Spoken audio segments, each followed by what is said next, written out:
আচ্ছা, এখানে যেটা করবেন আপনি ওটা সিলেক্ট, যে কোনো একটা ক্যাটাগরি সিলেক্ট করবেন, আপনার প্রোডাক্টের ক্যাটাগরি ওয়াইজ ক্যাটাগরি সিলেক্ট করবেন। আমি নর্মাল একটা ক্যাটাগরি সিলেক্ট করে দিলাম। দেন এখানে সাব ক্যাটাগরি হিসেবে সিলেক্ট করবেন।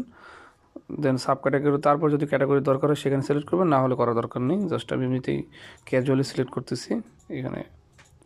ওকে, সিলেক্ট ব্যান্ড, এখানে আপনার শপের যে নাম সেটা ব্যান্ড হিসেবে অ্যাড করবেন।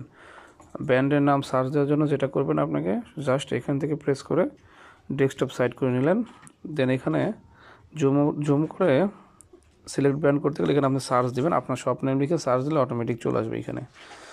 সো আমি জাস্ট এটা নন ব্যান্ড আন্ডার দিলাম। দেন এটা আবার মোবাইল ভার্সনে ফিরে যাই। ওকে, এখান থেকে বাংলা টাইটেল দিলেন কিছু একটা, ধরুন আমি একটা নর্মাল এটা দিই টি শার্ট। ইংলিশ টাইটেলে দিলেন টি শার্ট। ওকে, মার্কেট প্রাইসটা দিলেন 500 টাকা, ডিসকাউন্ট দিলেন 50 টাকা। সেলস প্রাইসের দরকার নেই, স্কিউ এগুলো না দিলে দরকার নেই। স্টক ম্যানেজমেন্ট, স্টক ম্যানেজমেন্টের ক্ষেত্রে যদি আপনার স্টক থাকে, আনলিমিটেড স্টক থাকলে স্টক ম্যানেজমেন্ট করার দরকার নাই। যদি আপনার 5টা 10টা বা 50 পিস থাকে, সেই ক্ষেত্রে আপনি এখানে স্টক অ্যানাবল করে এখানে কোয়ান্টিটিতে হয়তো 50 দিয়ে দিলেন, অথবা না, আর যদি না থাকে যেটা আছে সেটাই দিয়ে দেবেন।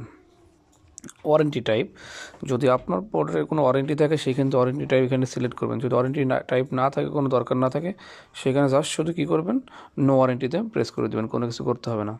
আর ওয়ারেন্টি থাকলে কত দিনের ওয়ারেন্টি আছে সেটা দিন আকারে রেখে দেবেন। অর্থাৎ 1 বছরের ওয়ারেন্টি থাকলে এখানে 365 দিন দিবেন।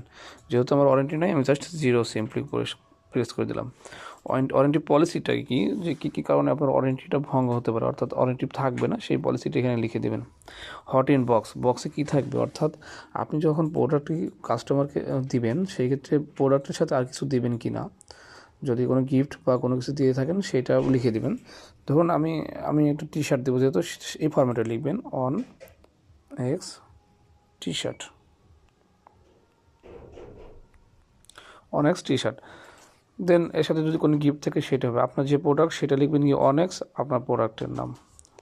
আচ্ছা, ওয়েট, প্রোডাক্টের কেজিটা কতটুকু, এটা হলো আপনার যদি নর্মালি কোনো প্রোডাক্টের ওয়েট থাকে সেই ক্ষেত্রে ওয়েটটা দিবেন। আর যদি ওয়েট না থাকে সেই ক্ষেত্রে যেটা হবে, আপনি একটা আইডিয়া করে দিবেন যে এই প্রোডাক্টে যখন প্যাকেজিং করা হবে প্যাকেজিংয়ের ওজনটা কেমন হবে, সেই অনুযায়ী ওয়েটটা দিবেন। আমি এখানে 500 গ্রাম দিলাম।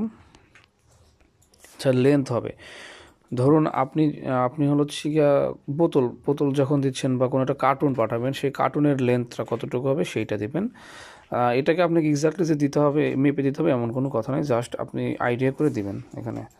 সো আমি 12 সেন্টিমিটার দিলাম, ও হাইট দিলাম হলো 5 সেন্টিমিটার, এটা ওয়াইড দিলাম 5 সেন্টিমিটার, হাইট দিলাম হলো 1 সেন্টিমিটার।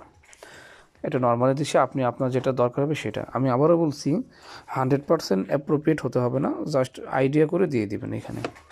ওকে, ডেঞ্জারাস গুড, যদি আপনার প্রোডাক্টে কোনো ধরনের ক্ষতিকারক পদার্থ থাকে বা বিপজ্জনক পদার্থ থাকে, সেই ক্ষেত্রে সেটা সিলেক্ট করে দেবেন, না থাকলে জাস্ট নন করে দেবেন।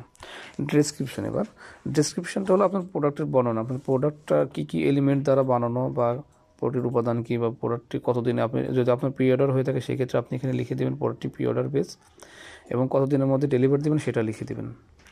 ডেসক্রিপশনে আর কি প্রোডাক্টের সম্বন্ধে লিখে দেবেন। ট্যাগটা আমরা আপলোড করে দেবো, কোনো সমস্যা নেই, এটা আপনাকে কোনো কিছু করতে হবে না, ট্যাগ আমাদের টিম অ্যাড করে দেবে। Then select colour, must be আপনাকে কালার সিলেক্ট করতে হবে, অর্থাৎ প্রত্যেকটি প্রোডাক্টেরই কিন্তু একটা কালার থাকে, সো মাস্ট বি কালারটা সিলেক্ট করতে হবে। আমি নর্মাল একটা কালার সিলেক্ট করে দিলাম ব্লু। দেন অ্যাড এবং কনফার্ম প্রেস করল। আচ্ছা, ডেসক্রিপশন কিছু লিখে নিই। আচ্ছা, অ্যাড এবং কনফার্ম করলে এটা কনফার্ম হয়ে গেছে। দেন এখানে আপনাকে কোনো কিছু করতে হবে না, জাস্ট স্ক্রল ডাউন করে নিচে আসি থাম্বনেল ইমেজটা হলো ইমেজ, যে ইমেজটা প্রোডাক্ট অ্যাড করার পর সর্বদা শো করবে সেটা। আমি একটা ইমেজ অ্যাড করে দিই এখান থেকে। আপনার যে ইমেজগুলো রিসার্চ করা আছে সেই ইমেজগুলো আপনি অ্যাড করে দেবেন। আমার এইগুলো রিসার্চ করা আছে বিধায় আমি অটোমেটিক্যালি সেট করছি। এই যে ইমেজটা আপলোড হয়ে গেল। দেন সেকেন্ড ইমেজে এভাবে পরপর 4টি ইমেজ আপনি অ্যাড করে দেবেন। ওকে, ইমেজ অ্যাড করার পর go to product upload variation. Okay, এখন আপনার যদি এই প্রোডাক্টের যদি কালার ভেরিয়েশন বা সাইজ ভেরিয়েশন করা লাগে, সেই ক্ষেত্রে যেটা আপনি কী করবেন, আপনি এখান থেকে কালার অথবা সাইজ ভেরিয়েশনটা করে নেবেন। ধরুন আমি এটা সাইজ ভেরিয়েশন করব, সো শিফট দিলাম, দেন এখানে make it size variation. Okay, size variation করলাম। দেন এটাতে কোনো সাইজের নাম লিখিনি, এই সাইজটার নাম লিখে দিলাম। এই সাইজটার নাম লিখে মনে হচ্ছে এম সাইজ।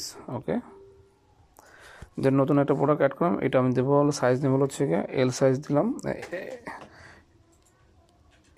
দিলাম, এবং প্রোডাক্ট প্রাইস দিলাম হচ্ছে 500 টাকা, ডিসকাউন্ট দিলাম 100 টাকা, হয়ে গেল কনফার্ম এবং অ্যাড। এটা অ্যাড সাইজ হয়ে গেল, এটা করতে দেন এটার ইমেজটা আমি এখান থেকে আপলোড করে নিব সেমভাবে আগের মতো ইমেজটা সিলেক্ট করে নিব, হোয়াইট কালার, হোয়াইট নিলাম ধরুন। বাকি ইমেজগুলো এইভাবে সেমভাবে সিলেক্ট করে নিব এখানে হোয়াইট। ওকে, দেন এখান থেকে আমি এটার কালারটা সিলেক্ট করে দেবো এখানে। ওকে, কালারটা হলো হোয়াইট, ব্যাস কনফার্ম।